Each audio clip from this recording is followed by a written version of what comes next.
Cut it. Don't let her know. Don't let her know yet. We have to do it. We have to do it. We have to do it now. No, not yet. I'm recording.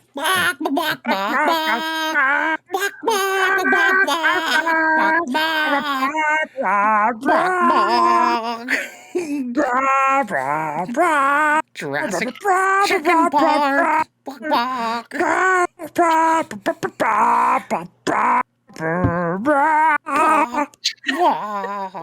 That's Jurassic Chicken Park. That was beautiful. Thank you.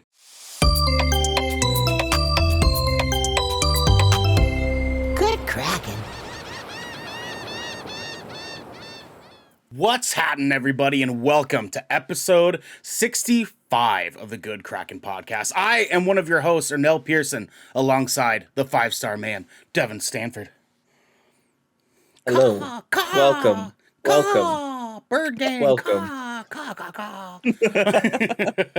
And the queen of bitchin' herself, Genesee Gabrielle. How are you, my love?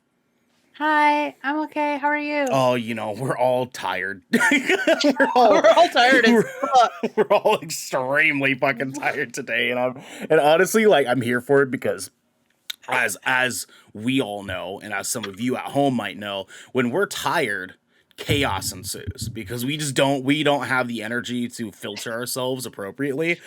So I mean, like, the energy is fucking here, and it's like it's not here, but it's here. You know what I'm saying? It's great. It's great. Did you guys get home okay after the movie last night? Yeah. Like, you guys got I got lost. Wait. Yeah, I was gonna say really? I'm just being an asshole. No. Yeah, just making sure. So the last thing, real quick before we get started on here, did you guys hear about what happened at Astroworld last night?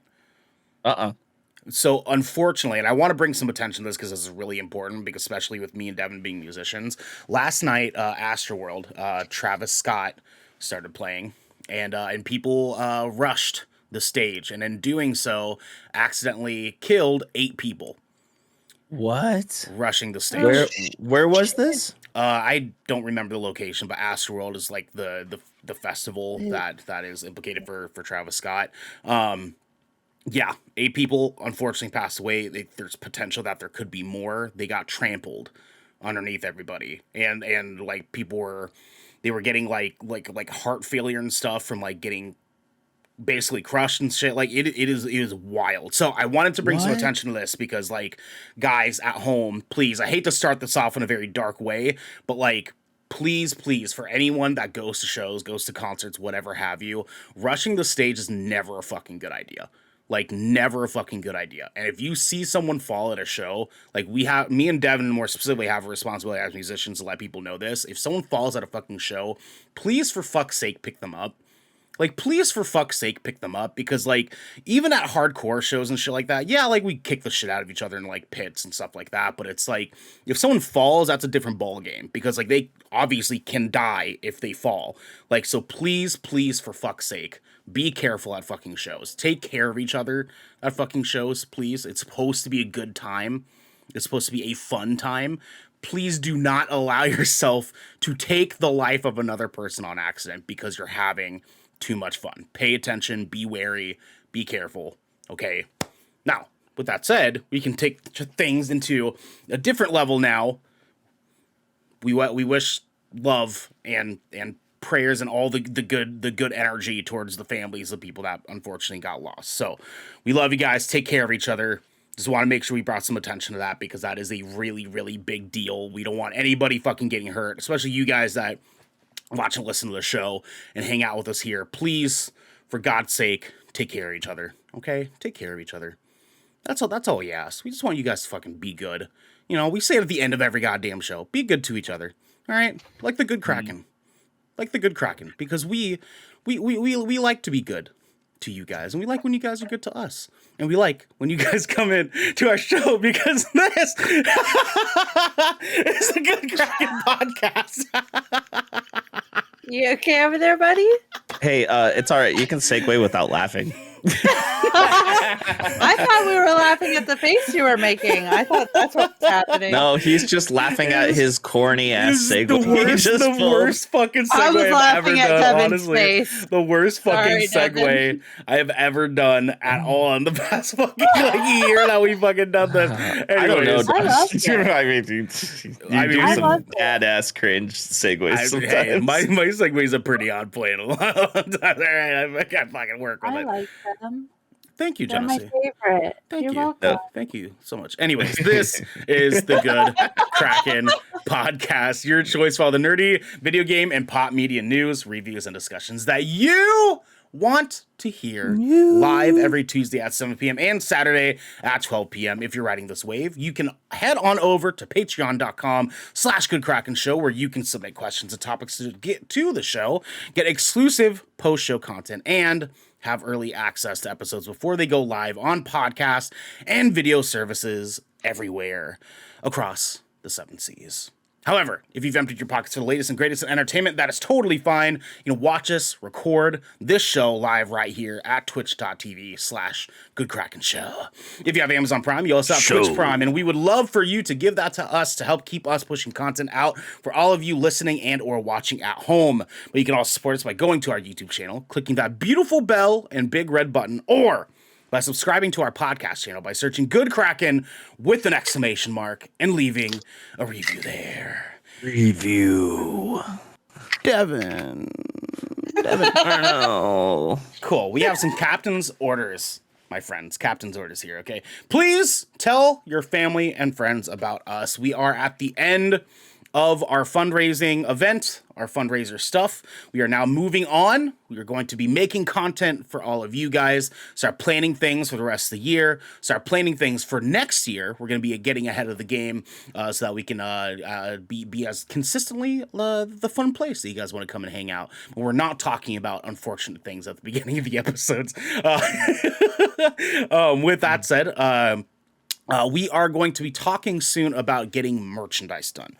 So anyone at home, if you want Good Kraken merchandise, please let us know in the comments. Please let us know what we're going to be doing. Griff NATO in the chat. What's happening, dude? We have not seen you in here chatting before. Thank you for popping in. It's your first time? Welcome. Yeah, absolutely. So Griff, and I was actually just about to mention this to everybody. We for any of our episodes that we do a big review. So today is going to be our Eternals review for the main headlining segment. I didn't do the welcome command. Oh man. We're not actually doing splash damage stream. We're actually Eternals review. Thank you, Xander. Thank you. I appreciate you for trying. That was our fault. Right. The beat of the dolphin command. So we are doing Eternals review as our main headlining segment. Not usually awake this early on a Sunday. Oh, okay. Yeah, no, it's all right, baby. Well, welcome in, dude. Welcome in. Before that, though, we're gonna touch on a little bit of news coverage in our little wave segment, which we're actually going to go into right now. Welcome to Little Waves, guys. This is some news segment stuff that we didn't want to dive too deep into. It's going to kind of bounce right through them, give you guys a little bit of news coverage before we head into our big juicy stuff for the day. So firstly, Final Fantasy XIV Endwalker. Oh, wait, no. Devin, you're the fucking Little Waves guy. Final Fantasy XIV Endwalker you expansion has been delayed by 2 weeks. They just released a launch trailer, though. So it is now being released on December 7th. With early access in December 3rd. I don't know about you guys, but I've played Final Fantasy XIV. I really like it. I just haven't had as much time, so I stopped playing the last couple months. But, I mean, from what it looks like, it looks really hype. I haven't even made it through the DLCs yet, like the expansions leading up to it, which I've heard that this has progressively turned into one of the best Final Fantasy stories to ever come out in the series altogether. Yes. So, I mean, if they need time to just make it at that pinnacle of what they want it to be, especially with how popular it's gotten over the last 2 years, then I'm all for it. It's not a huge delay. I don't know how much they need to do or what's the main reason why it got delayed. Maybe they just had to work out just a couple like game breaking bugs or something. But hopefully it's not a polish aspect and it's more of just like getting some bugs taken care of. Yeah, I mean, like, I don't really have any skin in this game because I haven't really like played Final Fantasy 14 yet. But Mhm. like honestly, with how much hype it's been getting, like I wish I had more time for games. I really, Yeah. really do, because like I would happily dive into this and try this, because honestly, like it feels like this is very much up our alley, Devin, but like Mhm. I just don't have the time. So it's like for me, it's like it's rad that like an MMO, specifically a Final Fantasy MMO, is getting this much love, because usually like Final Fantasy 11 did not get this much love. Like it did not get this Yeah. much hype, but Final Fantasy 14 doing it and them learning from that is always dope. Always Yeah, dope. and like it's going to be around for a long time. Like it's super popular at this point. Like Final Fantasy 14 isn't going away for like at least another 4 to 5 years before they come out with like a new Final Fantasy MMO, or before they just decide to continue it and reboot it into something bigger. You know what I mean? Keeping that player base. Um, if we ever get the time, Ernell, I really think that we should play that game together. Yeah, I mean, like I would happily dive into it with you. I would happily dive into Yeah. it with you. I updated the Yeah. welcome command for you guys in the chat, Perfect. by the way. I mean, Griff says I doubt they will come out with a new Final Fantasy MMO. I don't Yeah. know, man. I mean, like if they do, it'll probably be another 3 games before they do, I would say. Yeah. I don't see them not doing it at all with how lucrative Final Fantasy 14's obviously been. Mhm. I think it's just gonna be a while before they do. Well, and that's why I also suggested that they might just do like a big reboot in the game itself of Final Fantasy 14, turning it into something a little different, just kind of like how Destiny has done in the past, you know? I could see it being more along the lines of that. Or maybe they just decide after a couple years, fuck it, we're gonna do another expansion. You know what I'm saying? Yeah. But yeah, no, that's cool. Other news, Black Panther Wakanda Forever halts filming after Latita Wright's onset injury. So everything for the movie has been filmed except for all of Wright's parts. So Yeah. So do you know how she was injured by chance? if I remember correctly, she like messed up her ankle or something.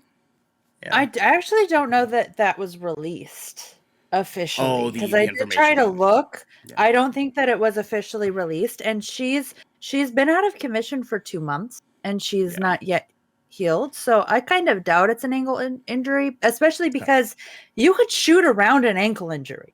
Yeah. You know, I Yeah. mean, That she probably broke they've something. done it before. She probably broke something. I mean, like I was thinking about like whenever I see shit like this, I think about, remember when Dylan O'Brien got injured on the set of The Last Maze Runner? Yeah. And I Yeah. mean, he had to like totally get his face reconstructed because his face was smashed in with a fucking motorcycle. Yeah. I mean, Yeah. shit goes wrong. And we just had that story with the gunshot, the Alec accidental Baldwin, yeah. gunshot. Yeah, with Alec Baldwin. I mean, shit can go really, really wrong on set. And so I do not know.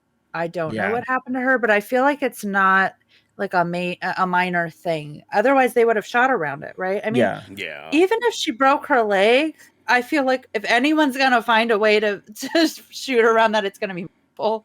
You know what I mean?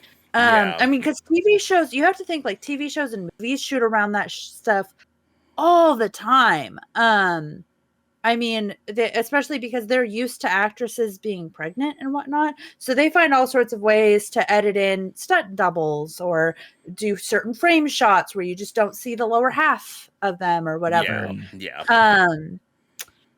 I got a question So- for you guys. Do you think that this injury has kind of been the catalyst in the Marvel delays Yes. by chance? Yes, absolutely. I think that Black, the thing about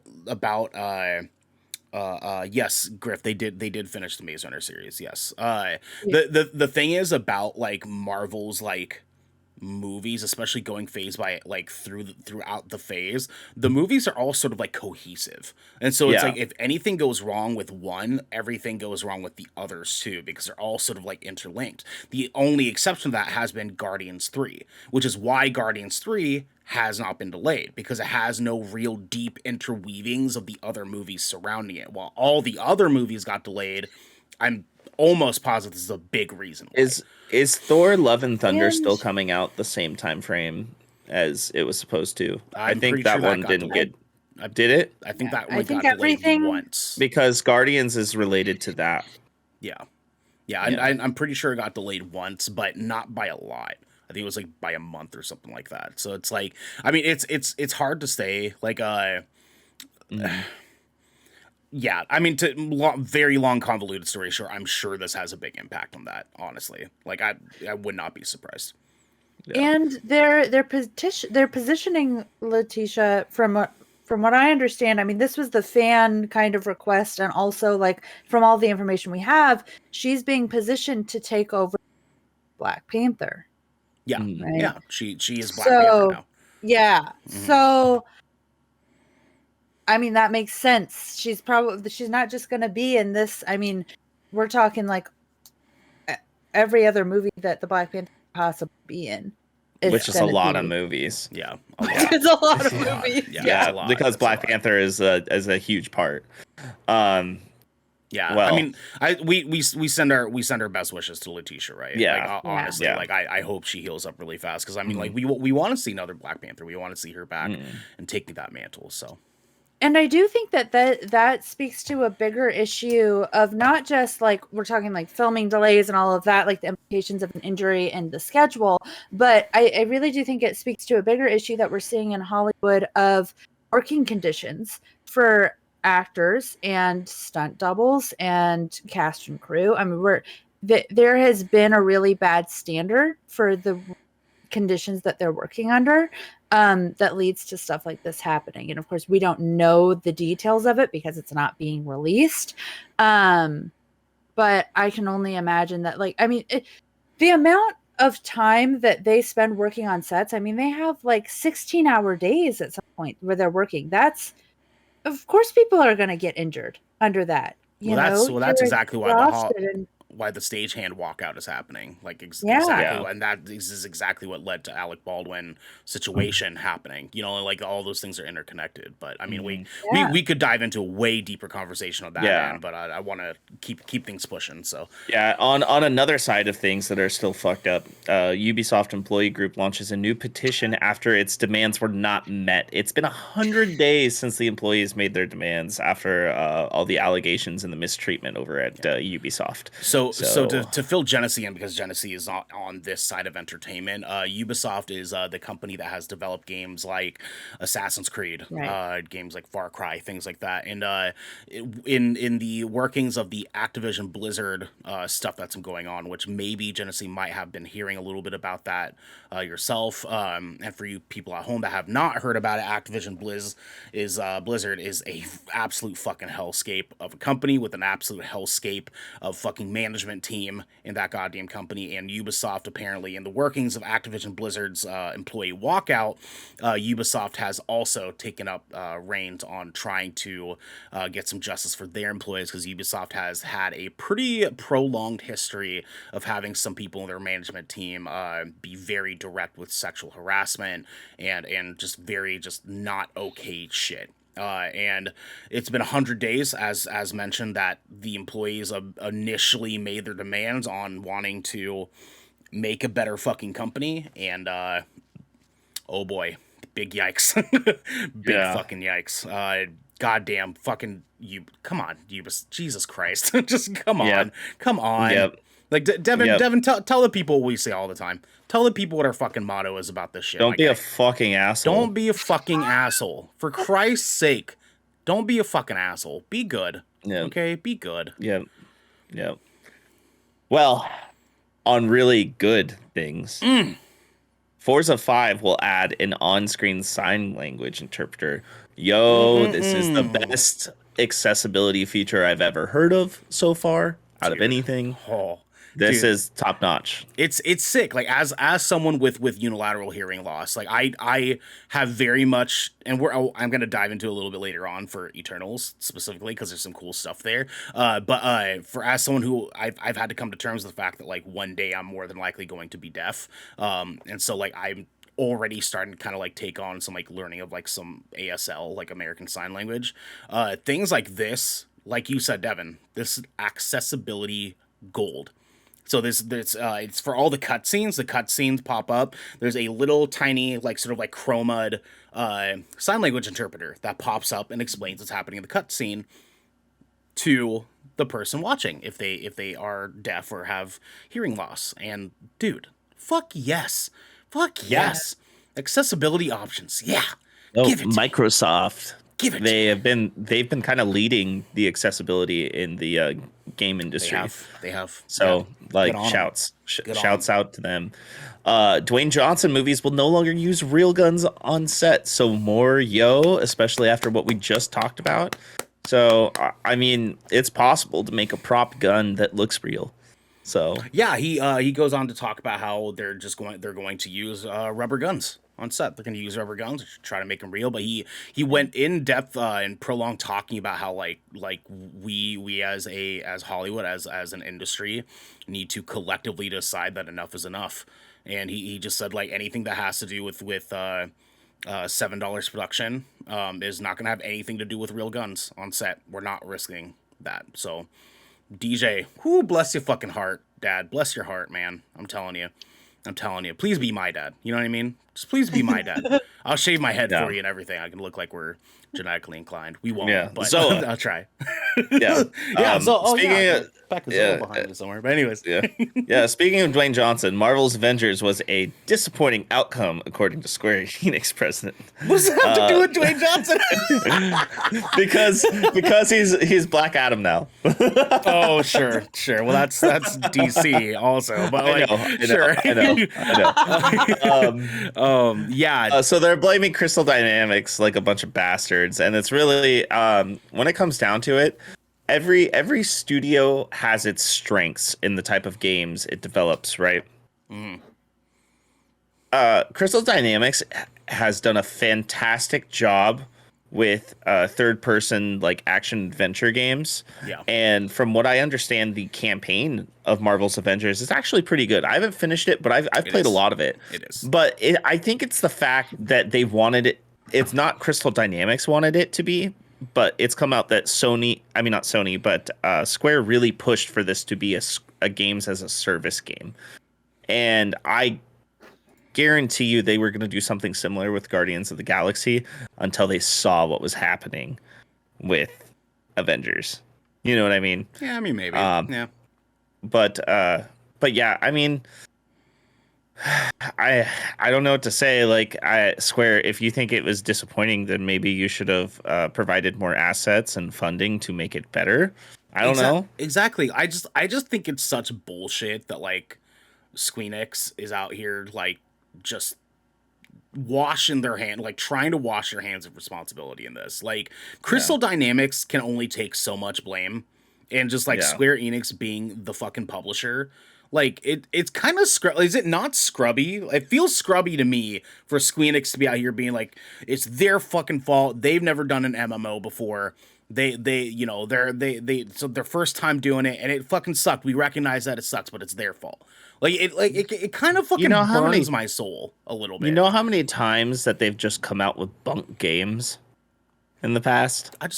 Exactly. Like, it's not Crystal Dynamics' fault. Like Squeenix just had like they have this crazy imagination for like what they want out of this product, and they have just bombastic like expectations of their developers to make it come to life. I'm just like, take some fucking responsibility, guys. Like, just it's fine. It fucking sucks. Just move the fuck on. Like, yeah, you know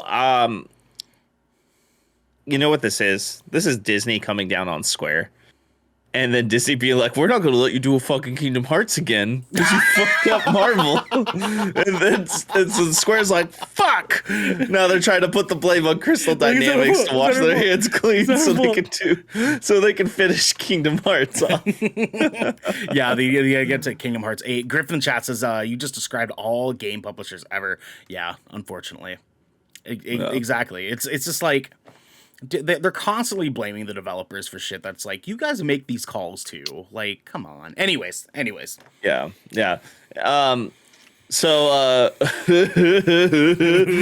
Donkey Kong movie starring Seth Rogen reportedly in development. So he's already cast as Donkey Kong in the Super Mario movie that's going to be coming out with Chris Pratt. Finished it yet, and they're already planning a Donkey Kong spinoff. Who do you think Diddy Kong's going to be? I hope it's Jonah. I hope it's Jonah Hill. Oh, that'd be pretty good. Honestly, I'm more here for this Donkey Kong movie with Seth Rogen than I am with Chris Pratt being Mario. Like 100%. Danny DeVito or bust. God damn it. God damn it. I am so I'm here for this this Donkey Kong shit, dude. Because like it's like the more we like dig into like the Mario stuff, the more we start to realize like outside of Chris Pratt being Mario, the rest of the cast is actually okay. Like I can see like what they're going for with the rest of the cast, and it's just like it's just the Chris Pratt thing because it's Mario. Yeah. Like sure. Yeah. Like I will say this: after last night, I just want Camille Nanjiani in everything. Oh Jesus Christ! I know, dude. I know. Do you think they're gonna do like original Donkey Kong story? Do you think they're gonna do like Donkey Kong Tropical Freeze? I think this is going to be based off of whatever they do in the Super Mario movie. Oh, sure. I think this is going to be a direct side sequel to. They're starting their own NCU, Nintendo Cinematic Universe, is what they're doing. That's what they're doing. You think they're gonna lead to like, yes, like Super Smash Bros. Like yes. Oh. I think they're starting their own NCU. They're going to start doing a Nintendo Cinematic Universe. Because they're doing a Super Mario Brothers movie and they're doing a Donkey Kong movie. What movie do you think they'll do next? Zelda. After Zelda? Yeah. Like if this is not absolute bullshit and we're not just being like cheeky bitches right now, like honestly, like if they did do another thing, it would be Zelda. I would hope. Yeah, it'll all be animated, Griffnado, because that's what they're doing with Super Mario and Donkey Kong. So. Super Smash Bros. Movie done in the style of Mortal Kombat. Yeah. Imagine Mario being like, "Get over here!" Like, whoa! Why did you do that so well? I can't. I fucking can't with you, dog. But you guys can when it comes to us getting into the gallows. Wow! I hate how fucking good you are at Mario voices. Maybe it was you that needed to be Mario this entire goddamn time. You know what I'm saying? You know what I'm saying? Thanks, Griff. With that said, guys, we are in the gallows, and today our headlining subject is going to be the wonderful Eternals review. We watched it last night. We're here to give you guys the coverage. We're here to talk about the movie, just as per usual. For all you listeners and viewers at home, anybody who's watching in chat or anything, we always start these reviews with new movies and stuff with a big spoiler-free conversation beginning, so all you guys can watch for a little bit, get a good idea of what we thought of the movie overall, and then afterwards we will let you guys know when we go into spoiler territory so that you guys know when to eject. If you do not want spoilers, you guys can leave, go watch a movie, come back. This episode will be here for you to watch and or listen to and get a hang there, so we will let you guys know when we get to spoiler territory. With that said, can't see here for another 3 weeks. That's right. Australia's getting stuff a little bit late now. Yeah. Well, Griff, we're here to let you know. We're here to get the hype in for you. So with that said, Eternals Release November 6, 2021. Directed by Chloe Zhao with a budget of $200 million. $200 million. And a Did you box say office 200 and million dollars? and million. That's why I repeated it. Yep, yeah, and It was million. $200 and $1 million. 200 million. Plus a million. It's 200 million now, yeah. Box office so far, and this was last night as I was doing the show notes, they did a quick update. $29.3 million. Prior to that, this movie ran a $9.3 million in the box office for pre-screenings and pre-sales and such, which is the highest pre-sales, pre-box office since the beginning of the pandemic, and it is the second highest for any MCU movie with pre-screenings and stuff, with pre-sales. So with that said, some fun facts for you guys. We got first off, running at 157 minutes, 2 hours and 37 minutes. This is the second longest running film in the MCU after Avengers Endgame 2019, which ran for 181 minutes, 3 hours and 1 minute. Next, we have Keanu Reeves, Luke Evans, Rami Malek, and Ian McShane were considered for the role of Druig before Barry Keoghan was cast. I put that in there because the idea like Keanu Reeves being anywhere near the MCU just makes me feel good.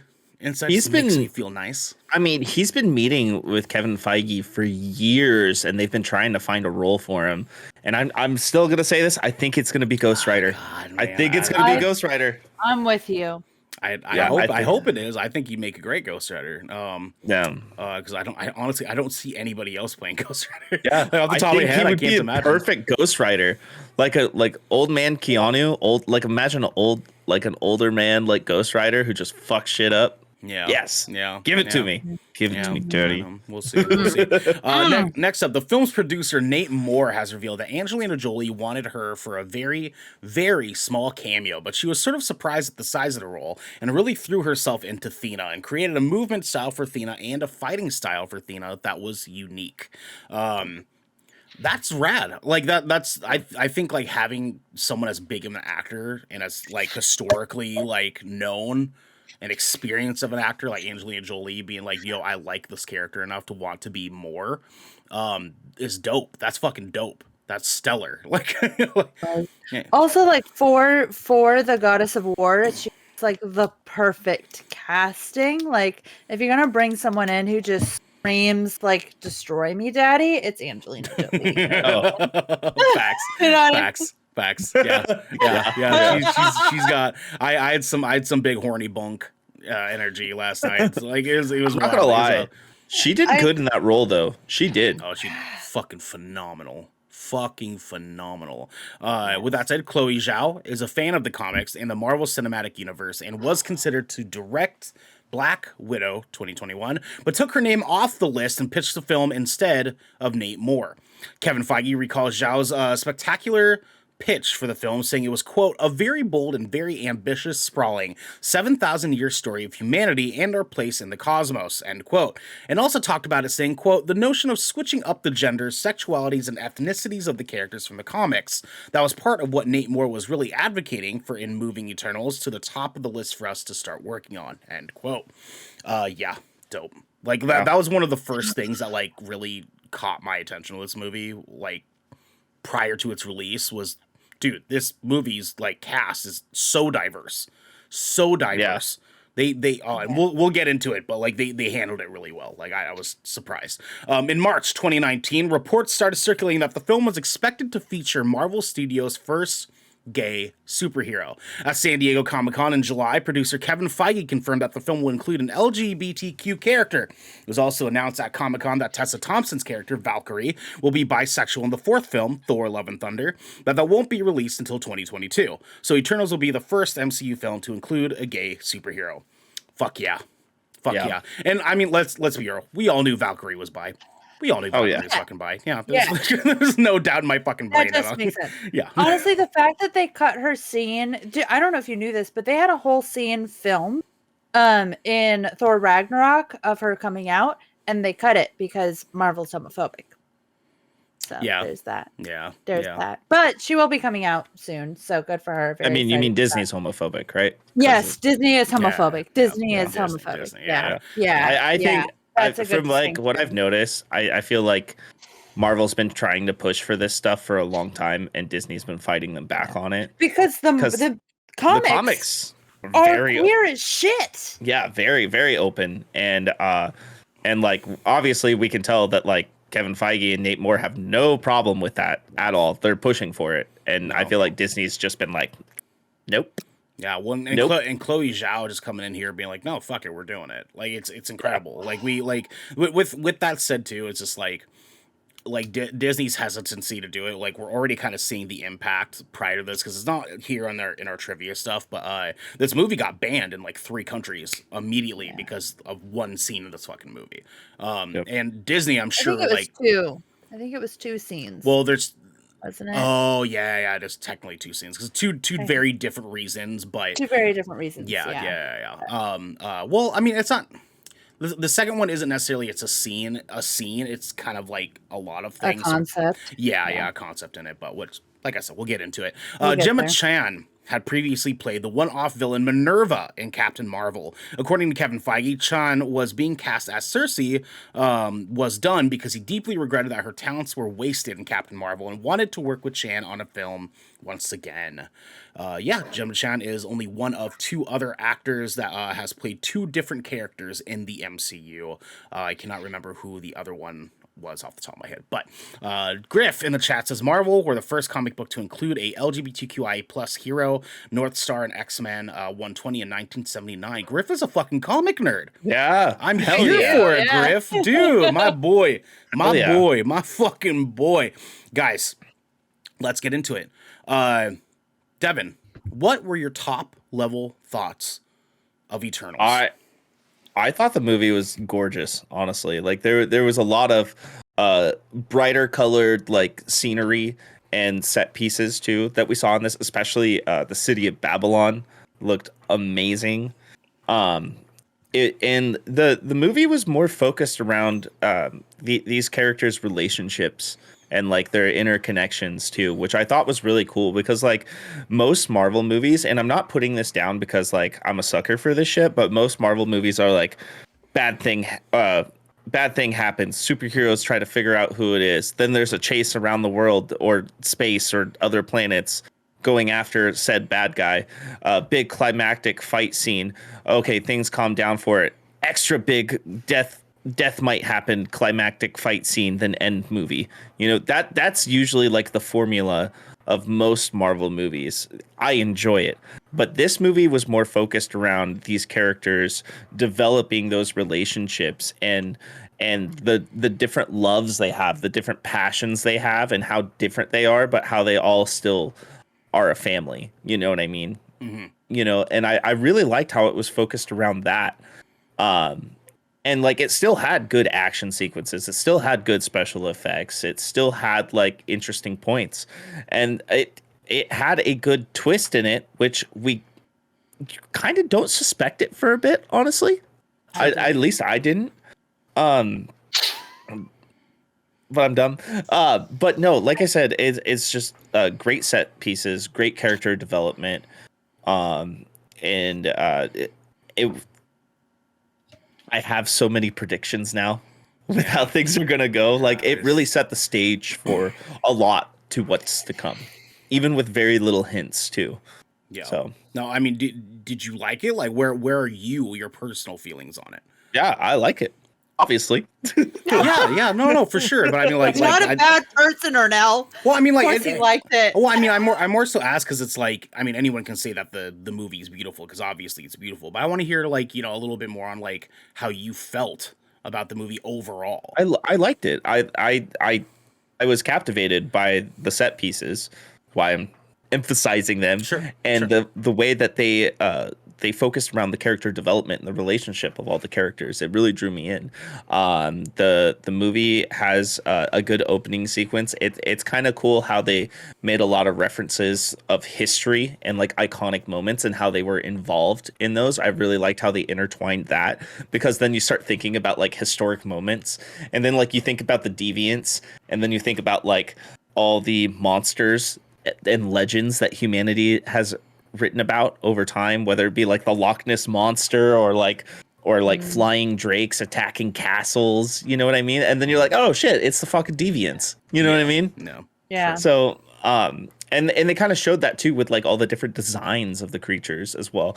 I will say this: the creatures were slightly, almost a little too much CGI, almost a little too video gamey CGI. Sure.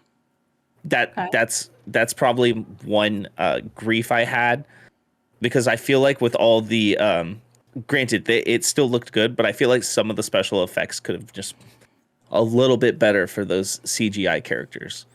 Yeah, there's a couple CG parts that I felt a little bit weird about too. Yeah, I felt like it still looked good, but it was like video game good. You know what I mean? Sure. Yeah. Genesee, what are your top level thoughts and feelings on Eternals? I didn't trust that hoe for a second, but I'll get into that when we get into to reflect. Yes. My very top level thought, and this is shallow, but it's okay because this is who I am as a person. This was the most attractive cast on the entire fucking planet. They were all so pretty. Like, they were just so... Oh... I'm sorry, Ernell. So your feelings on the movie were I was horny the whole time. I got you. I mean, you guys said it before I did, so I think it's That's okay. fair. But yeah, That's I fair. mean, That's Ernell straight up like leaned over to me while we were watching this movie, and he was like, "Oh my god," he was like, yeah. Because it got to a point where I was like, Gemma Chan and Kit Harington are just entirely too attractive to be dating in this movie. Like it's honestly, absurd. I was here for it for them.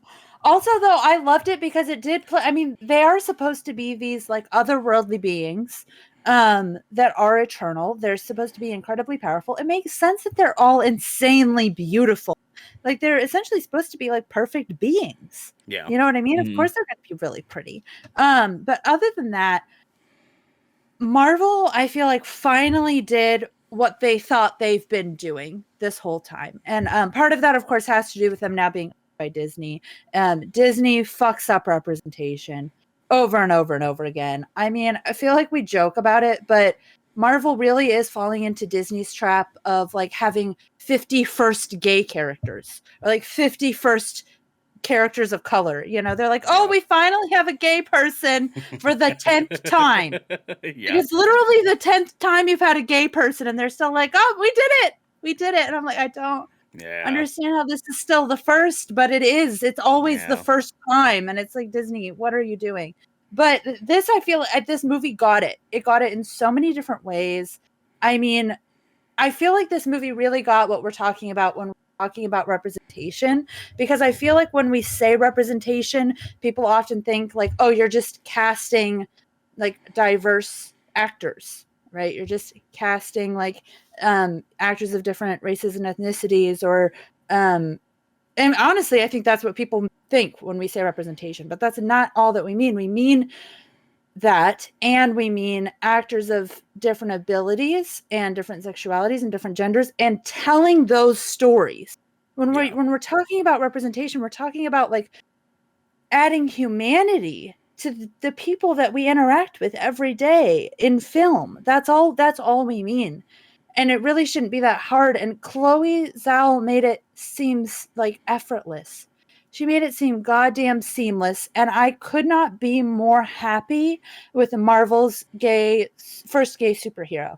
I could not be happier. I mean, I was sobbing I'm choking up just thinking about it the entire time we see his family on screen, because she brought exactly what I wanted to see in a gay Marvel superhero. I mean, she brought a family and this charismatic, sweet gay man who just loves his family and loves his first family of the Eternals and wants to help both of them. And I mean, it was just, I'm at a loss for just how incredible it was, because it was exactly what we want when we're talking about representation. All we want to see are relatable people like us living the stories that we don't want. A coming out story. We don't want that's not what they gave us. They gave us just truly a beautiful gay man living his best life with his sweet little gay family and saving the world. I mean, Yeah. it doesn't get better than that. It doesn't get better than that. And those are my thoughts. Okay. Do you have any feelings about the movie as a whole? Oh yeah, it was phenomenal. I mean, I loved it, and all of those are. I love. It made me feel. It made me feel things. It made me feel things, and like I just left feeling so like warm and fuzzy because it was just such a beautiful movie that was about people, and it was about love, and it was about connection, and it had wonderful special effects. I really loved the deviants, TBH. I can see what you're saying about them being a little bit too CGI, but they were beautiful. I was looking at them and they were like sparkling, and I was like, oh, it was like the Thestrals from Harry Potter got like a makeover. Man, like I know we're fighting them, but like I kind of just want to ride one over a river. Saying like they were so pretty. I almost didn't like that they were bad guys because they were so beautiful. Oh my god. Well, yeah, that's fair. That's fair. Yeah, beautiful movie. I loved it. Perfect. Yeah, I really like this movie. I really like this movie. They do a lot, as Jenny C sort of said, is like this movie is the first time that I feel like they actually they nailed it as far as like doing what they thought they've been doing this entire time, because this movie feels to me like the Dune of Marvel, because this movie is just like on such a level that is like incomprehensible towards people that like have been on this Marvel ride for so long, because this movie is so different from the other Marvel movies. And I know that we said that when it came to Shang-Chi, and how like Shang-Chi was different because it was more of a martial arts movie than it was a Marvel movie. This movie is a visual spectacle. And this movie is more focused on the relationships between the characters than it is about being action-packed, which it is. It does have a lot of really good action set pieces, but it is still very focused on the relationships between the 10 characters, and how like that spins into the plot itself and to the greater story of what's going on. And they fucking nailed it. They did such a good job giving us an explanation of like what love is about and what friendship is about and what loyalty is about, and like all these different types of personalities between the different characters and how they are interweaved with each other because of who they are, Eternals, and what that means for them to be learning humanity.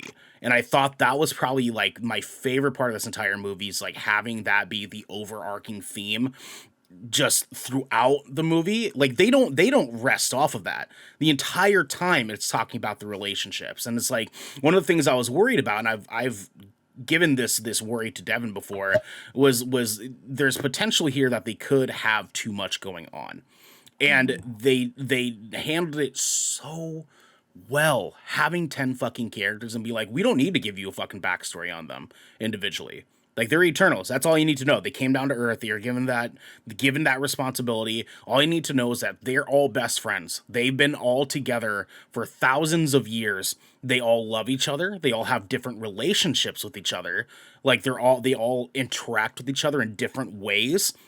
Because as we've seen, and we'll talk about later on, like the way that Kumail Nanjiani interacts with Sprite is not the same way he interacts with Druig.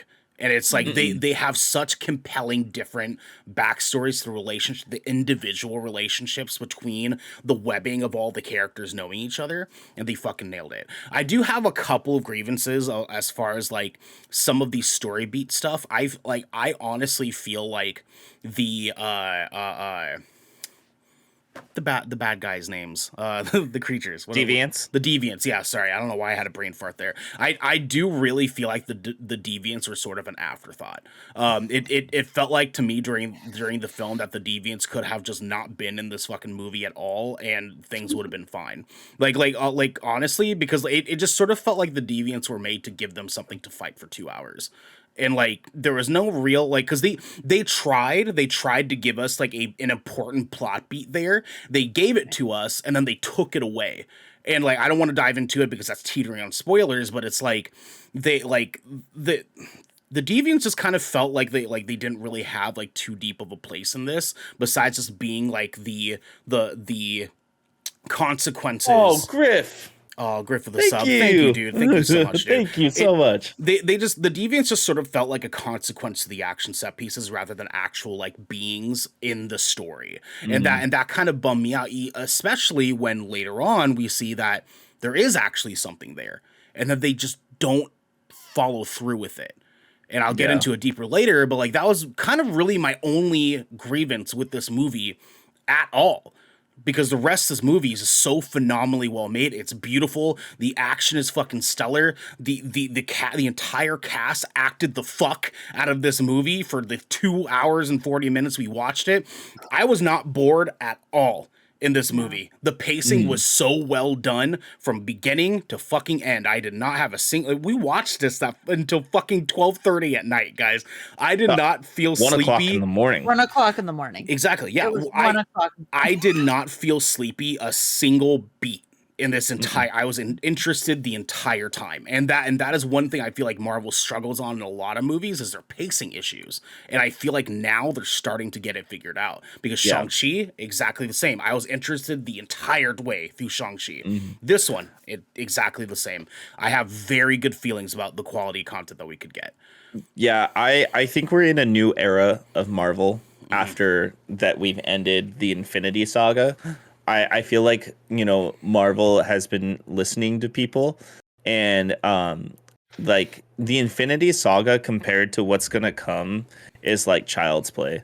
It's God, you dude, know, I know. it hurts me to say it, but the Infinity Saga is like a toddler's TV show compared to what we're about to get. Like in all actuality, because like they're leaning heavy on the multiverse now. They're leaning heavy into the spiritual side of things. They're leaning heavy into like the cosmic side of things as well. And the relational side of things. Yeah, it's gonna be big. It's gonna be big. You know what I mean? And that's like, or no, when you were saying, like, we said this about Shang-Chi, but this feels different. Like, it feel like every single thing that has come out since WandaVision, we've been sitting here saying it feels different. Yeah. Something's different. Yeah. This is better. Because they are getting better. We just went through middle school. We're going through high school now. And then eventually we're going to get college. You know what I mean? Yeah, and like I feel like this phase in particular is the transition into a very dark part of Marvel.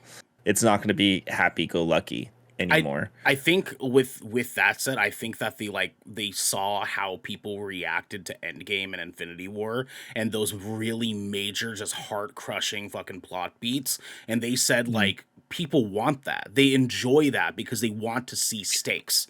They want to see consequences, and they want to see that on a grander scale. And so now I feel like they're going to be committing to Phase 4 and Phase 5, really giving us stories that are going to make us feel things, rather than just being there for, like, the fucking roller coaster of action and, like, cool stuff happening. Like, it's going to be far less about, like, seeing cool shit and more about, like, feeling cool shit. You know what I mean? And not only that, like this movie, I think set the stage for our big baddie after the next 3 to 4 phases as well. Yeah, I think it really just set the stage for that.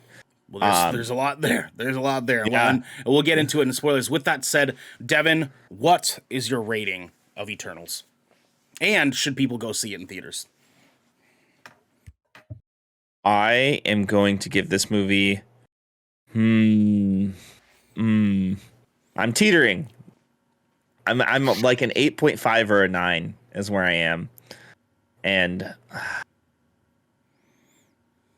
you know, because I literally my only like big grievance on it was like the deviance is like what I said. But I'm going to have to give it a 9. I'm going to have to. A 9. Okay. Yeah, it's a gorgeous movie. It connects with you on an inner level, especially like seeing like Cersei's love for just humanity and how she wants to take care of humanity just as a whole, like everything about humanity. You know what I mean? Like yes, she has love interests in the movie, but her biggest love is for people. So Yeah, Esco in the chat made it to the rating part. Yes. He made it oh right. hell yeah! Just a little before we're getting the spoilers. Thank you for the follow and everything, Esco. Thank you. Yeah. Hello. We hope you're having Yeah, a good day. I'm gonna throw it a 9. Like we said, this is on Dune level. You know what I mean? I'm giving this movie a 9. It was great. It executed what it sought to very well, very very well. Sure. Genesee, what is your rating of Eternals, and would you recommend people seeing in theaters? I'm thinking about what you guys have been saying in terms of like this being the Dune of Marvel, and I'm also thinking, Ernell, about what you said when we rated Dune, and you said that it was a visual all you can fuck buffet, and I feel like Eternals is an emotional all you can fuck buffet, in my opinion. If that's really what it feels like, I'm gonna give it a solid 9 out of 10. 2 fucks to give. Go see it and see it as soon as you can. It has been being like destroyed in the critic ratings, which is fucking disrespectful if you ask me. Well, it's been getting review bombed like crazy, and I think a lot of that is because there's a lot of Marvel fans that are just like scrubby, anti-gay, anti-diversity, like fucking grandma's basement pieces of shit, and so they're going in there and just review bombing the fuck out of it because they don't want to see it succeed. So do not take online like Metacritic reviews too seriously, because they're getting review bombed, and just honestly just hear us out here. This is a fucking good movie. Like, continue.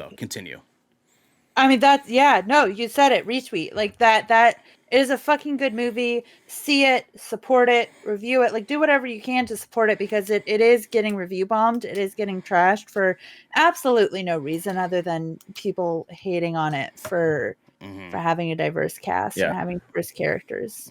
It has an 84% out of audience score right now. So it has an 84 out of 100.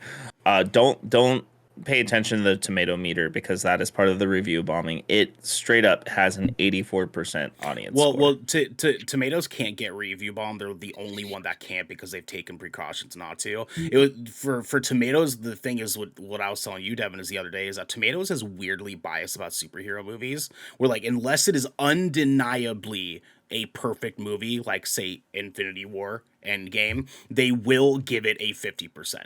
Like 50 to 60% range. Like, unless it is undeniably good, they will botch the fuck out of it. So always look at the consumer score with Rotten Tomatoes. I always recommend, or come and check out our show.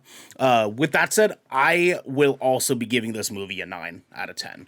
I feel like this movie does everything so insanely well. The actors did incredible. The plot beats are incredible. The relationships between the characters are incredible. The way they explain the story and give it to us in a pace that feels right is incredible. Very, very few grievances when it came to this movie. And as Genesee had said, this is an emotional all you can fuck buffet. Like, it is visually stunning. They do some really, really cool fucking camera stuff in this. Holy shit, there's some dope cinematography in this fucking movie. Seriously, it is short of Dune. And honestly, this is kind of the thing that I struggled with thinking about this when I was taking notes last night at fucking 2:00 in the morning. I couldn't decide if I liked this more or less than Dune. I had a bit of a hard time deciding if I liked it more or less than Dune. It just, when it came down to it, I just had less grievances with Dune than I did this one, just by the tiniest little smidgen. Same here. Tiniest little smidgen. I will be giving this a 9. I maybe argue that I'm like almost a 9.5, but I will round this to a 9. So with that said, we got a good Kraken, 9 out of 10 rating. Please go. Like, if you can see this in theaters, definitely go, because this visual spectacle should be seen on a big screen. And Devin, I actually want to backtrack to you. What is your recommendation? Should people see in theaters? Absolutely. There's no reason not to. I mean, it's the only way you can see it right now. Mm-hmm. Yeah. It is the only way you can see it, and it was great. It was, like I said, it's a visual masterpiece. It's definitely something you want to see on the big screen. Like, I can see how that was said about Dune, but this has a brighter palette to it and a lot more going on visually than Dune did. Granted, Dune was great. Escabubu. On this note, Ernell and I were actually just talking about signing up for these movie plans where you get free tickets and 20% off concessions. Yeah, because with us I have doing that. doing review content, like all Mhm. three of us are going to theaters like way more often than we were before, and so like now we're honestly thinking about doing that. But yeah, we don't have theater money, Esco, but We need it. we like to call it a business investment, is what we're looking at it as. To sort of follow up with you, Devin, just very quickly before we move into spoilers here. I would argue that this movie is actually more visually beautiful than even Dune was. Yeah, that's what I was trying to say. Is because of its yeah. brighter color palette, Yeah. and the set pieces, like the city of Babylon, Iraq, or just the island, or even the ship itself. We're teetering spoilers, but I know. Yeah. You see the ship in the trailer. Sure. Yeah. So it's just all like it was just visually stunning. It really is, and the costume designs too. I also think it's hard to compare Dune and Eternals because like they were both magnificent, and we saw them that like we want to compare them, and they were both so hype. You know what I mean? Like they were on a similar level. I feel like of like when's it gonna come out? When's it gonna come out? Oh my god, it's finally here. But they're very different pieces, and not just because Eternals is a Marvel thing, but like thinking about the conflicts in it, the types of dynamics that they're balancing in the plot with the characters, very different.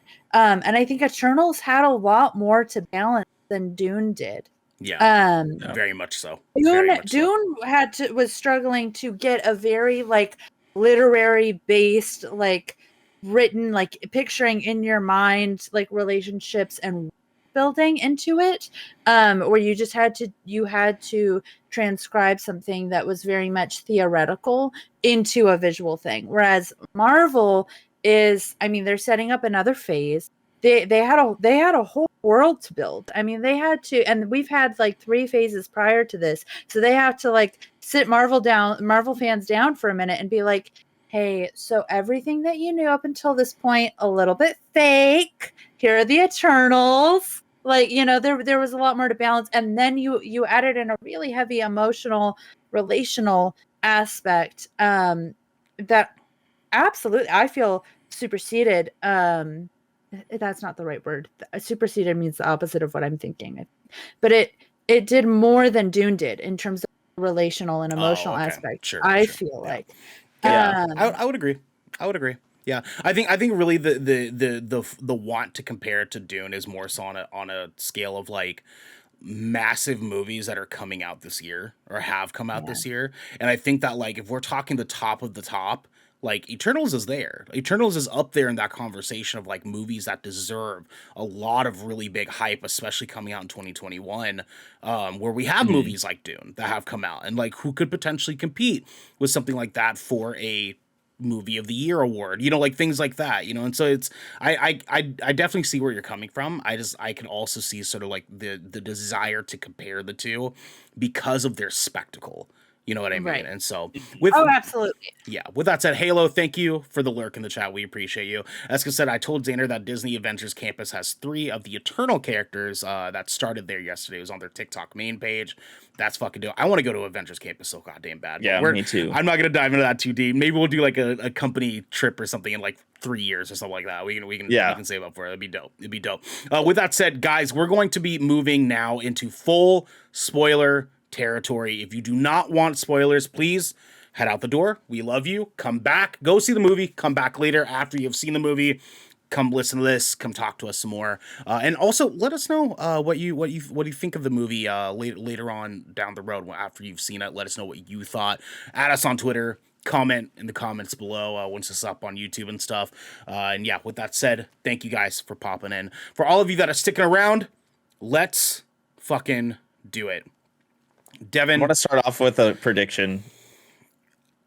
Let's see predictions for the last few minutes. Okay. I want to move into predictions afterwards because we're going to kind of flow into that a little bit later on. Devin, what are your in-depth thoughts on this fucking movie? Give us all the info. Yes, man. Esco, make Rib Gang forever. Thank you. Oh, man. So In-depth thoughts. I love the way that they start the movie. How'd Honestly, you get the for me command in the chat so fucking fast? You like What had do you it mean? ready. I can type. I don't know. It just felt like you had it like at the push of a button. Anyways, No, I continue. literally just went bop, bop, bop, bop. Yeah. Okay. All right. Sure. I really like the way that they introduce themselves to humanity. They really like symbolize like angelic, godlike figures, you know.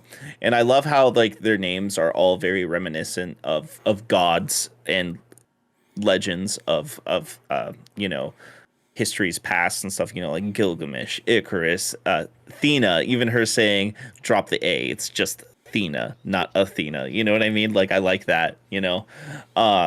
Well, actually, fun But- fact. Hate to interrupt this really quick. In the so the characters, each of the Eternals are named technically as Greek gods. Yeah. Every single one of them. And in the comics, there's actually an entire line of the comics where the Eternals actually battled the Greek gods for a little while because of that confusion in name.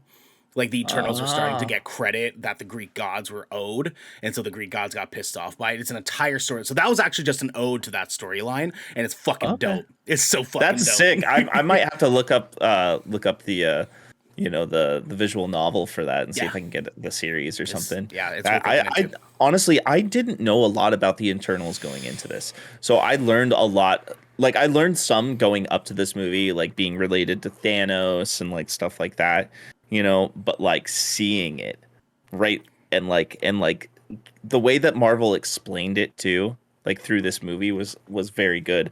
I like how they had all those pinnacle moments in history, like the Battle of Babylon, the Crusades, you know, colonizing, like all that stuff that they showed was really, really cool. And like seeing how these characters were like involved in it, and also their individual feelings behind it too. Like Druig wanted nothing but peace for humanity, you know, like Right. throughout the movie, and you really see that too. And not only that, the relationships, like the way that they build, like especially between like it was very subtle, but Gilgamesh and Athena, you know, Yeah. that was really good, and they executed that well. I wanted to see more Kit Harington. Yeah. Yeah. We You will. know, yeah. We will. Yeah. Oh, we're gonna see a lot of Kit Harington moving forward, just so you guys know. And oh man, where do you guys want to start from here? There's just so much to talk about. It's Genesee, pick it up from the beginning with me here. Okay. So I said this before, but the hoe that I was talking about when I said I didn't trust second was Icarus. I think that's Yeah. as good of a place to start as any. What do you think, Darnell? Yeah. I mean, like Because you want to get more into our feelings, right? Yeah, let's talk deeper on like how we thought of things like in more detail. You know what I mean? So like as we kind of like So- dive into it. I had big feelings on Icarus. And here's the thing when I was watching it, because I saw, and you know how you watch movies and you're like, I don't know if it's like a plot thing that I'm picking up on, and I think that's why it's going to go a certain way, or if it's because of some sort of internal bias. So the second I saw Icarus, I was like, I mean, maybe not like the second, maybe like 5 minutes into seeing him, once we like got the whole storyline with him and Cersei and whatnot, I didn't trust that hoe for a beat. And I was not sure if that was because he was actually going to be who he was, which was a fucking traitor. You didn't cheat, but you're still a traitor. Or if it was just because like he's a man who left Cersei, and I was like, oh, okay, running like water, leaving like a father. We see you. You know what I mean? Like I didn't. Hi, my name's Genesee, and I have parental issues. It's nice to meet No, you. your camera's Yeah, fuzzy. kind of out of focus. Like It on was that me. being said, when he left, I almost suspected that like he was having like he was actually in love with Ajak. You know what I mean? Yeah. Oh, Like, yeah. that was I my also felt suspicion. I also felt vibes between him and Thena. Like I Yeah. just didn't know what was going on with him. And of course we found out that he that kind of tension that we saw between him and Ajax probably wasn't sexual tension or romantic tension. It was more mommy issues. told him.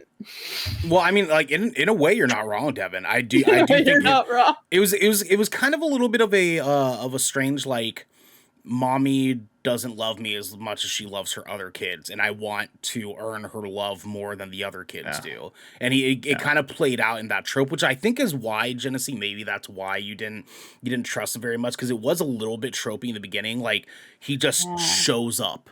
And you're just kind of like, what in the fuck is he doing here? And your initial thought is, oh, he has heard about what's been going on. And like, also, he left Cersei, which, first of all, I absolutely did not like him because he left Cersei. And I was like, first of all, our queen, you don't leave her.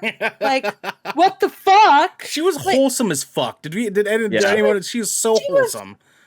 She was so wholesome. She was, I mean, just Gemma Chan is beautiful and sweet. She's like she's such an interesting actress for me, because like I almost don't want to sexualize her because she's just so wholesome and sweet.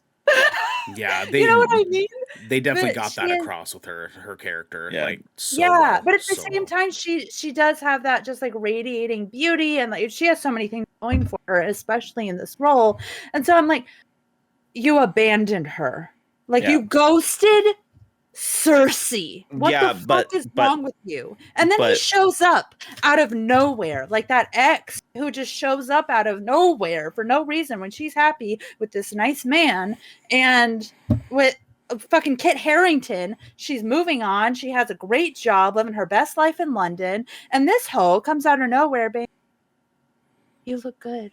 I missed you. I do have thoughts on that. I do have thoughts on that, but I want to actually go to Devin really quick. What were we going to say, Devin? I was just going to say Gemma Chan and Kit Harington together. Oof. Can we just for a moment, right? Just for a moment. Can we just that relationship in this movie was one of the hottest things I've ever seen in fucking Marvel, period. Like, they were just so unbelievably hot together. I don't understand it. I barely saw them on screen together too. Hardly. Like, we got the same amount of them as we got Zendaya in Dune. True. How did those kids in the school in the beginning of the movie get so much of a show? So, like, I was over here just like hypothetically like playing with my fucking belly button, watching these two have chemistry on screen together. It was just absurd. Yeah. Anyways, though, as far as thoughts on further thoughts on the movie, they're so hot. I don't understand it. I don't fucking understand it. That is one of the biggest takeaways from the movie is everyone was so attractive. Yeah. Now, when it comes to Icarus, my feelings on that were, I was very back and forth on it, because I feel like the Icarus, like all the characters in the movie kind of have their individual like character arcs, like and that are handled in a very interesting way for each one of them individually. Icarus's arc was, from the beginning, he kind of gives off manipulative vibes, like super gaslighty manipulator vibes, like almost the entire fucking movie. And I was like, why are you being like Kit Harington? Dane Whitman himself is out here virtually shaking your hand, and you're being the ex-boyfriend. You're being the ex-boyfriend right now. And that's scrubby as fuck. Like, it's gross. You're being fucking gross. And the entire time I was like, why is he being like that? And that's like I felt myself so many times like biting onto the trope a little bit, being like, don't entertain him. Why are you entertaining him? Like, don't fucking do that to yourself. And then we see, it was a ploy the entire goddamn time. But with that said, though, he's Homelander without the serial killer attitude and the fucking sociopath tendencies.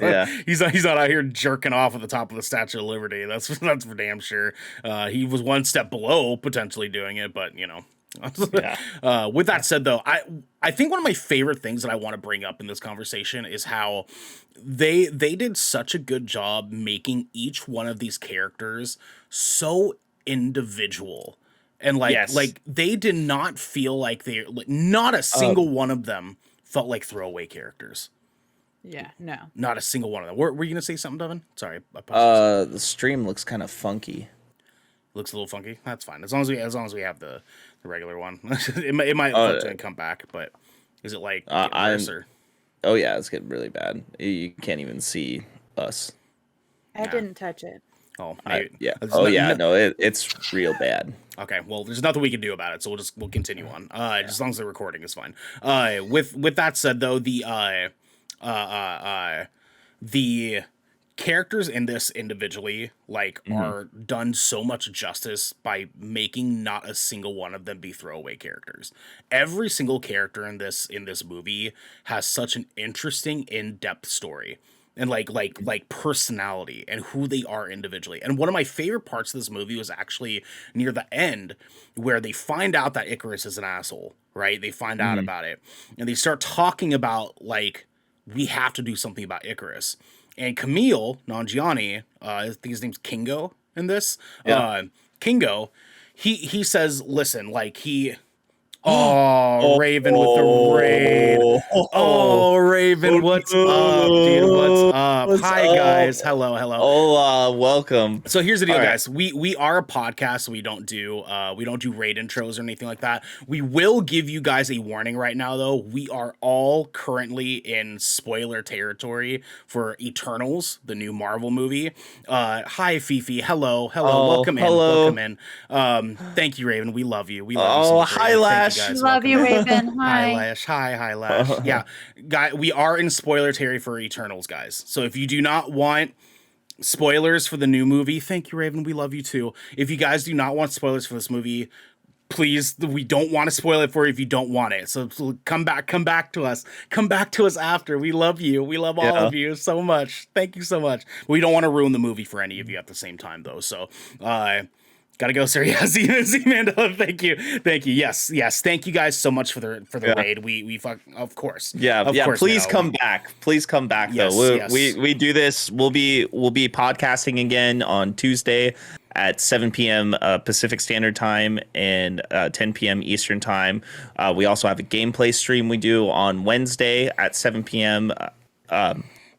Pacific Standard Time, 10 p.m. Eastern Time, and then the following Friday, we are doing what we call Splash Damage, where we do a big multiplayer party game stream. Yes.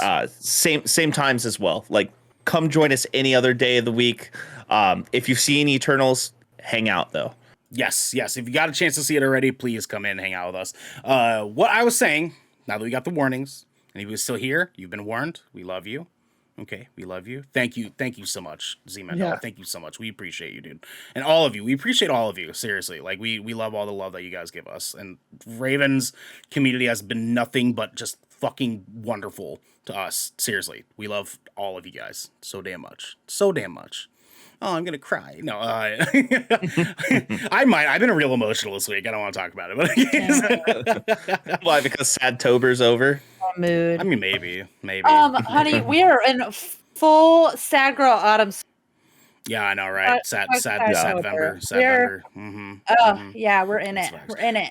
Anyways, with that said, for Eternals, I felt like the characters, they did a lot of justice, because Camille Nanjiani's character had a moment where he says, listen, like, I can't disagree with what Icarus is saying, and I don't want to fight you guys because of our differences in belief. And like I do not want to engage in combat with you guys. I do not want to take part in this just because we have differences in what's going on in the greater situation here. And I had so much respect for them making that call, because he wasn't there for any of the final fight. No, he dipped out. And I oddly really liked that. I really liked that they just committed. He didn't change his mind and come back or something like that. They just committed. He's like, I'm not going to be a part of this. And so he dipped, just like you would if you had a group of 10 friends and two of them, one of them got spaced out and was starting to get shunned, and one of them was like, dude, I love him. I don't want to shit on him or anything. It actually felt like a cohesive group of friends. And that was my absolute favorite part of this movie, where they handled their relationships on such a way that they don't usually handle relationships in the MCU. They don't handle relationships this well. And they fucking nailed it with this movie. They absolutely fucking nailed this in the movie. And did fucking justice. It is such good justice. One thing I do want to actually like put some spot on. They did Gilgamesh dirty. Yes. Yes. I wanted Gilgamesh for the rest of the goddamn I- movie. I was so upset, but What the fuck? Especially with the deviants feeling like an afterthought in the movie too, and that being the way, like The fact that they killed so many of them yeah, was insulting. yeah, Yeah. I feel like it would have been better for they only killed 2. Yeah, that's a lot of them. They aren't supposed to be able to fucking die. yeah. I mean, one Yeah. would be too many. You know what I Yeah. mean? But 2 is just an epidemic. To be fair, Yeah. Ajax, got killed by Icarus. So it's like, I mean, Yeah. like, Yeah. if anyone was gonna do it, it was gonna be that bastard. But I feel like if Gilgamesh was to die, I feel like it would have been better at the hands of Icarus, like near the end of the movie. I feel like it would have made it a lot more dramatic for the relationship between the characters versus just a deviant getting him. But at the same time, Gilgamesh passing does give Thena like a character arc too. Yeah. You know what I mean? Especially Very with much everything so. that she was dealing with. So we could what is Thena going to be involved in now? Where is she going to show up in? Like her powers and the way that she moves is very like welcomed in the Thor part of the MCU. You know what I mean? Like what Ooh, what could if we she see hand Thena Thor and his Valkyrie ass? cross? What if we see Thena and Valkyrie cross path? Like another Maybe thing too. she'll beat up Loki. I just want her to destroy all the men. Oh god, I have a theory for you guys. Like actually around Loki, and I want to talk about it so bad, but we're not there yet. yeah, So, but we'll get into yeah. predictions in post show. But like Gilgamesh, man, I loved him. I loved him so much. He was such a good character. I was very afraid for Fastos. I was very afraid. Oh yeah.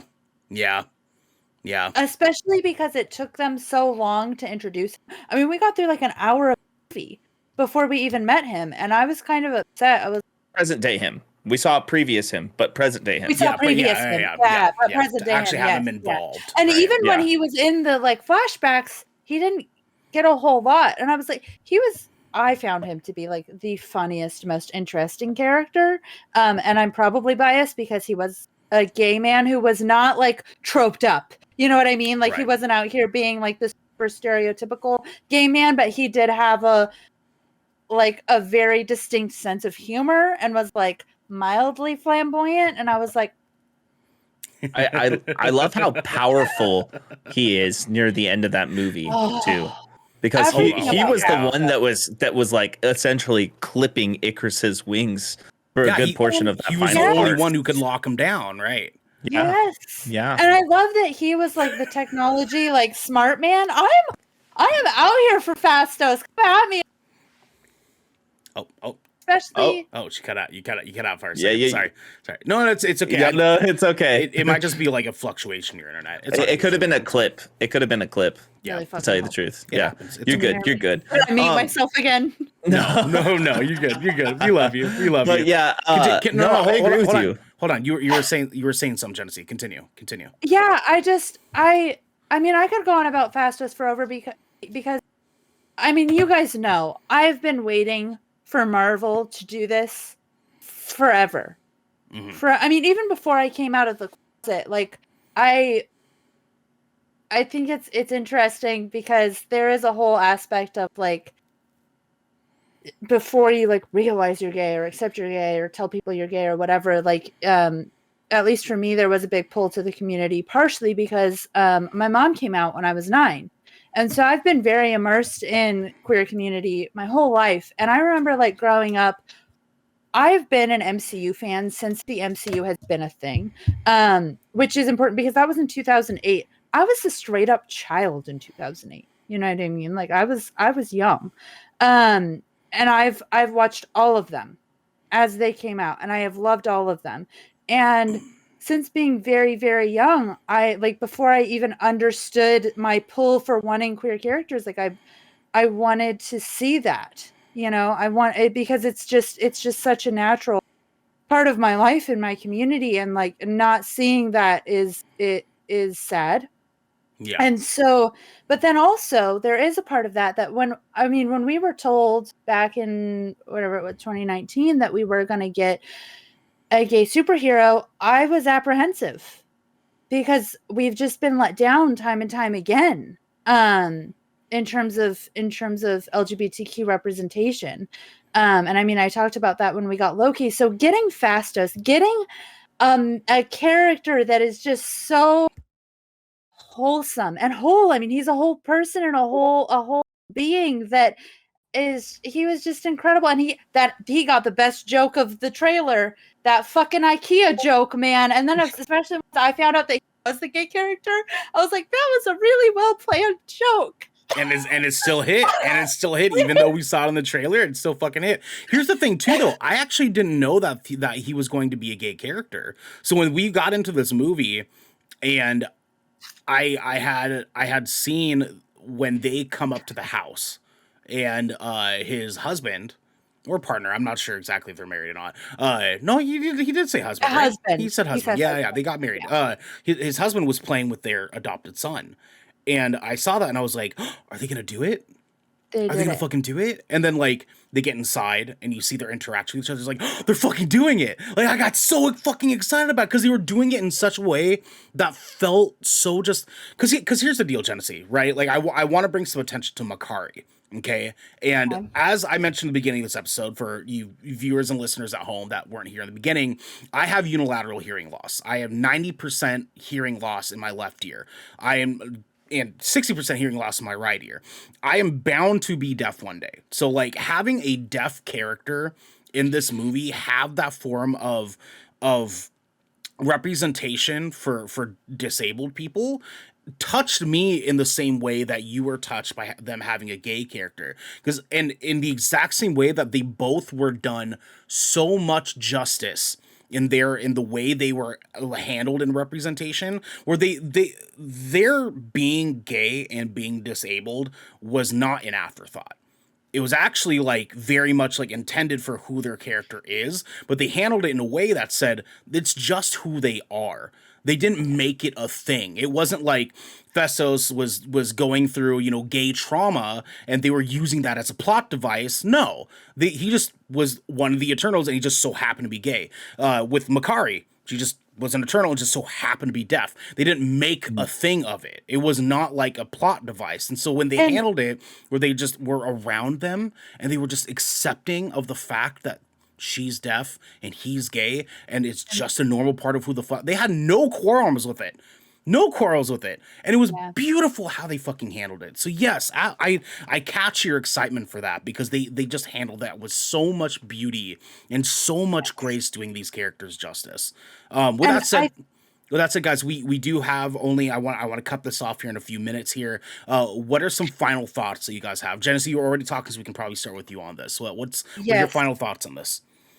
I think this is a good transition because one of my biggest thoughts is Chloe Zhao. I mean, she just was phenomenal. That she made. I can't stress enough how good of a job she did directing this movie, bringing this to life. I mean, it was incredible. She deserves all of the fucking awards. If she doesn't win something for this movie, which she probably won't because nobody likes superhero movies when it comes to awards. Yeah, they don't get awards very often outside of like score and stuff. But it's going to be heartbreaking because this was a phenomenally directed movie. Period. Yeah. I mean, and I think the heartbreaking part of the awards aspect is that if you ignored that it is a superhero movie and just looked at it as a movie, you would say, yes, this deserves every award around direction and cinematography and everything because it was so well done. But yeah, I don't think that we can stress enough how, and I read an incredible interview where she was talking specifically about the representation. She was talking about Fastos and she was talking about having so many different cultures in this movie. And the way that she talked about it was incredible to me. And I feel like it couldn't have shown up on the screen more. And that she was saying she just wanted to tell stories that were intimate and believable. She was trying to show, like, for her, it wasn't about showing Fastos being gay. It was showing him as an Eternal having a crisis in humanity, having a crisis of faith. which is so relatable. That is so relatable. And finding hope in his family. And that's what we saw come through on the screen. And just the way that he interacted with his child and like with his husband when he was like, I have to go away and I have to fight this battle. I mean, it was just so intimate and tangential, and it was tangible. I can't words today. It was really good. Can we take a second to acknowledge that I could feel all four of us, including Naomi, have that moment of heartbreak at the scene of Festos during World War II, like in Hiroshima. I felt all of us our hearts just drop because that was our first like major introduction to him as a character. And just that scene of him being like, this is my fault. I was like, fuck, no, baby, it's not, dude. You're fine. Like, what it's a okay. disaster. It's You were doing what you're supposed to. I know. I want to bring some attention to that. Devin, what are your final thoughts, my guy? First, I want to start out with how good Kumail Nanjiani was in this movie. Incredible. And how him and his assistant like carried all the humor throughout, and like how he just keeps pulling out cameras to record constantly. He's like, just always bring it back up. Everybody's getting pissed at him for doing it, especially Sprite and like just Kumail Nanjiani, like his character Kingo, just be like, I really like you. Druid fucking sucks, dude. Just like when he's like talking like that, and like, you notice how like openly they said shit a bunch of times in this movie too, which you don't really see in a lot of like Disney Marvel stuff. And that well-placed middle finger. Yep. Love a good middle finger placement. They didn't use their one fuck though. They didn't use their one. They didn't. I was surprised. Look, they already stretched it enough. They put in Marvel's first MCU sex scene. You know what I mean? Which gave this movie a PG-13 rating, by the way. That's the reason it's got a PG-13 was that one sex scene. But yes, continue. And they cursed enough to make it PG-13. Yeah, they did. Well, what I was reading is it was like they could have gotten away with it, but it was the one sex scene that like tipped it over. Continue. I would just rather every Marvel movie from here on be rated R. You know, just pull in because that's. Xander said, was that technically their one fuck?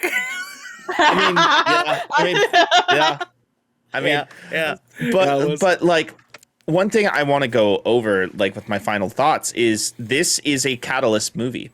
This is showing what, in a few phases from now, what the big enemy is going to be. Yeah. Like, it really is. It's like, we already know that Kang the Conqueror is taking the stage for Phase 4. We already know that. You know, it's Ant-Man Quantumania. We have Fantastic Four coming at the end of Phase 4. Kang the Conqueror plays a big part against the Fantastic Four. He's actually one of the biggest villains that they take out first. But I think, what was his name? Ashmere? Oh, the Celestial. The Celestial, Ashman. Ashmere. Ishiman? No, that's Ashmere. I'm pretty sure it's Ashmere. Something like that. Hold on. Ashmere. Celestial Ashtray.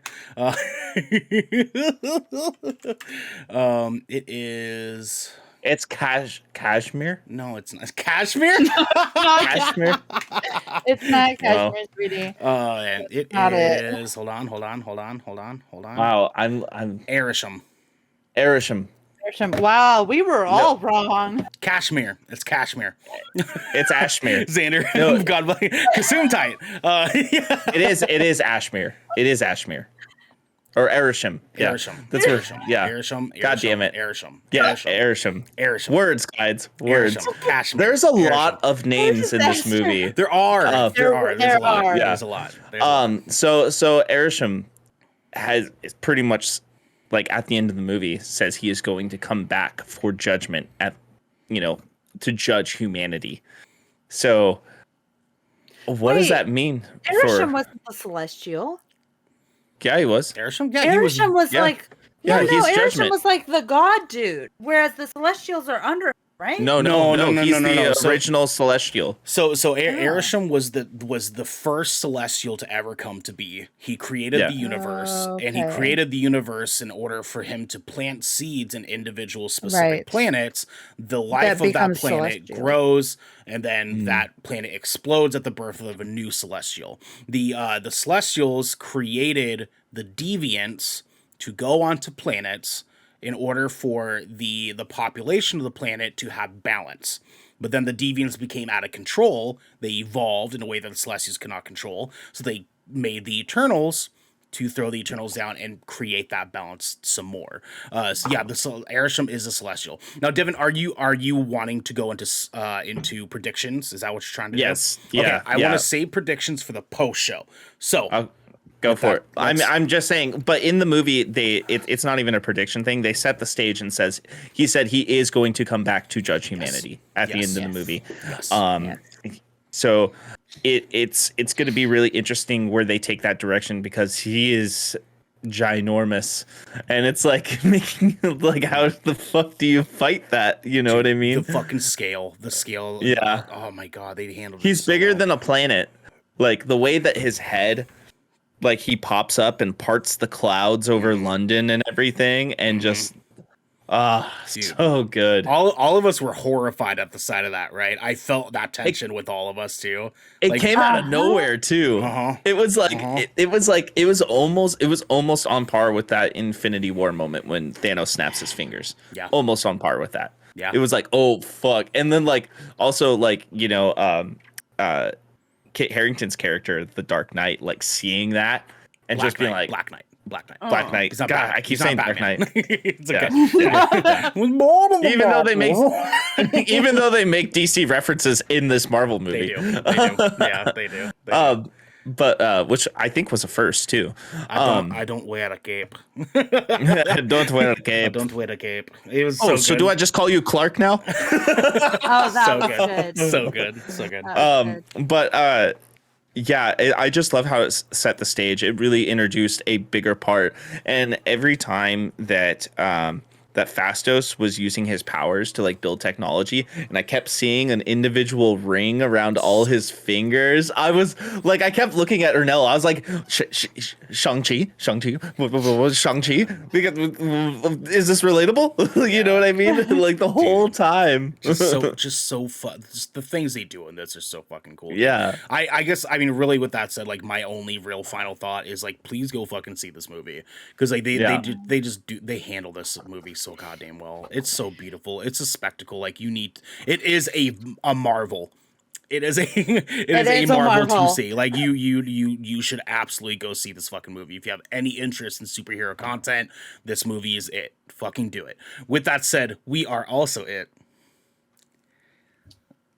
Here's our schedule for next week. Tuesday, we have another episode of the Good Kraken podcast. Come in here 7 p.m. Pacific time, 10 p.m. Eastern time. It's gonna be a good time. Well, I think also too Sunday is the end of daylight savings time, isn't it?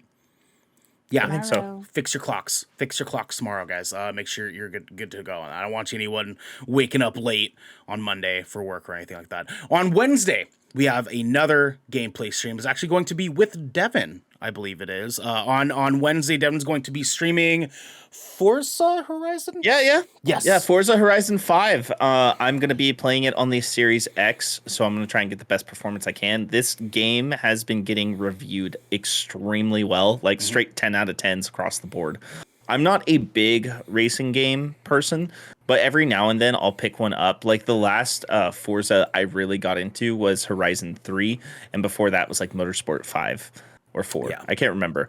But like I do like playing these. So this is a visual masterpiece. A lot of people are saying it's the best looking next gen game they've seen so far. Yeah. Like so far. And it is very arcadey but also simulator at the same time. So I'm interested to dive in. It looks like fun. A lot of multiplayer too. A lot of multiplayer involved with it. Absolutely, dude. Yeah, come in and hang out for us with that. That'll also be 7 p.m. Pacific time, 10 p.m. Eastern time. Next Friday, we have another Splash Damage stream next Friday. That is our multiplayer party game weekly show that we do for you guys. Next week, we're doing another Dead by Daylight stream because we had such a good time playing it last night. Oh my god, it was ridiculous. Like, please go watch our VOD of us playing Dead by Daylight last night because you guys are gonna have a damn good time. It was chaotic mess. Skip 30 minutes in though, because we had some weird stuff. There's some tutorial shit. Yeah, skip into like 30 minutes in. Anyways, next Saturday, come back in for another episode of the Good Kraken podcast. We will be here at 12 p.m. Pacific time, 3 p.m. Eastern time. Please, guys, let us know what you thought of Eternals yourself down in the comments below. Hit us up on Twitter. Hit us up on Instagram. Follow us on all the places. Go follow us on TikTok. We're on TikTok too. You can just find our bullshit. You can catch our bullshit there if you haven't caught our bullshit before. You know, we're over there. Yes. Yeah. We're over there. And it's a good place to see specifically just the bullshit. Just the bullshit. Just the bullshit. Just the bullshit. Honestly, our best moments are on TikTok. Go check it out. I'm telling you, if you want more bullshit, we got it for you because this has been the Good Kraken podcast, your choice for all the nerdy video game and pop media news, reviews, and discussions that you wanted to hear live every Tuesday at 7 p.m. and Saturday at 12 p.m. right here at twitch.tv/GoodKrakenShow. If you enjoyed the show, you can head on over to patreon.com/GoodKrakenShow, where you can submit questions and topics to the show. You can get exclusive post-show content, and you have early access to episodes before they go live on podcasts and video services across the 7 seas. Devin, give me a yarg. Yarg. Hell yeah, baby. Let's go. You can also support us by going to our YouTube channel, by clicking that beautiful bell and big red button, or by subscribing to our podcast by searching Good Kraken with an exclamation mark and leaving a review there. But until next time, my friends, Camille Nanjiani was actually a finger blaster. Bang, bang. Oh, Bang, bang. Bang, bang, bang. I loved that. Bang, bang, bang, bang. Bang, bang, bang, bang. Be good to each other.